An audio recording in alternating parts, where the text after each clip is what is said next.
ये part paper first में आप सभी स्टूडेंट और छात्रों का इस्तकबाल है, स्वागत है। जैसा कि हम इससे पिछले चंद वीडियोस में हमने पर्शियन अल्फ़ाबेट के बारे में अब ऑनलाइन क्लास हुई या हमने उसके बारे में जानकारी हासिल की। अब अल्फ़ाबेट मुकम्मल हो गए हैं। अब आइंदा हम पर्शियन वर्ड कैसे फॉर्म होते हैं, फारसी अल्फाज कैसे बनाए जाते हैं, उसकी तरफ रुख करेंगे। उसके बारे में जानेंगे कि किस तरीके से फारसी अल्फाज या पर्शियन शब्द कैसे बनाए जाते हैं। तो क्लास शुरू करूं इससे पहले मैं स्क्रीन शेयर करता हूं ताकि आप लोग उसको देख सकें। स्क्रीन शेयर नहीं हुई। ये आपके सामने बुक है, आप इसमें देखें। हमने अब तक लेसन 1 और 2 पढ़ लिया है। अब लेसन फर्स्ट में आप देखेंगे, लेसन चैप्टर नंबर 2 का लेसन फर्स्ट है। ये आप देखें, चैप्टर नंबर 2 का लेसन फर्स्ट। तो आप इसमें देखें कि वर्ड्स कैसे बनाए जाते हैं, किन हरूफ की शक्ल वर्ड में जब बदलते हैं या वर्ड में मिलाकर लिखते हैं तो कैसे बदल जाती है, और साथ ही साथ हम इसकी मीनिंग भी बताते जाएंगे और उसको आप नोट कर लीजिएगा ताकि आगे चल के सेंटेंस फॉर्म करने में दिक्कत ना आए। देखिए, स्टार्टिंग सिंपल सेंटेंसेस। हम सिंपल सेंटेंस तो आसान जुमले हैं, वाक्य हैं, उससे फारसी अल्फाज बनाना सीखते हैं। ये क्या है आप देखेंगे, अगर इसको रुफ़े तहजी या स्पेल करेंगे तो अलिफ है, ये है, नून है। इसमें अलिफ है, ये है, नून है। अलिफ पूरा मुकम्मल है। ये आपने देखा, मैंने बताया था कि एक नीचे दो नुक्ता और इस शक्ल का होगा तो ये हो जाएगा, और ये नून आखिर में जो भी हर्फ होगा मुकम्मल होगा। तो अलिफ है, ये है, नून है। इन मतलब दिस आपके सामने लिखा हुआ है। ये अलिफ पे मद है, आ हुआ, और ये नून है, आन। आन मतलब दैट। और जीम है, अलिफ है, जा।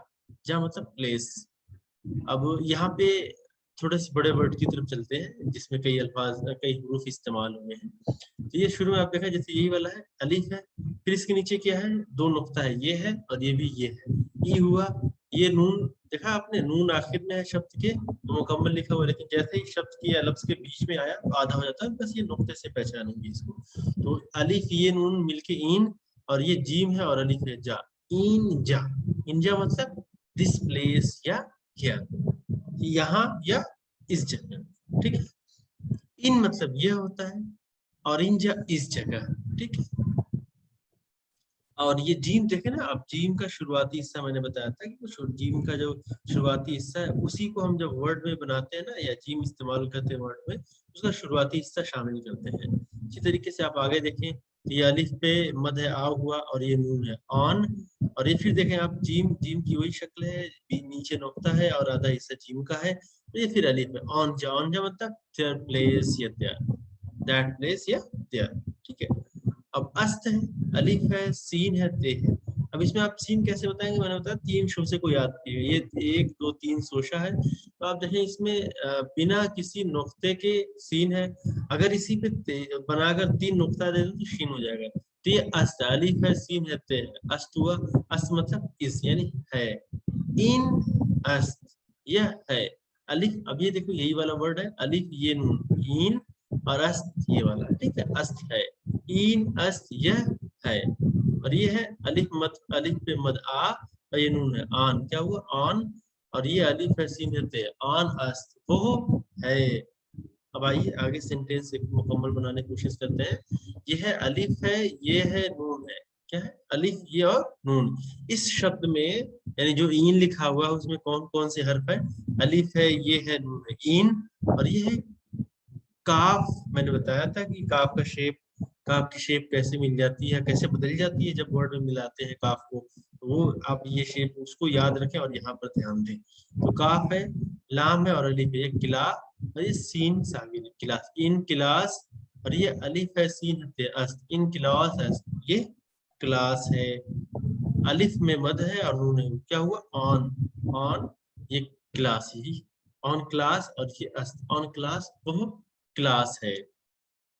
आगे देखिए, इन मीज, इन, और ये क्या है, नया वर्ड है। तो मीम है, ये है, और जे है। ये मीम का शेप देख रहे हैं उसका, तो वो मीम का शेप कैसे बदलता है जब हम वर्ड में या लफ्ज में उसका इस्तेमाल करते हैं।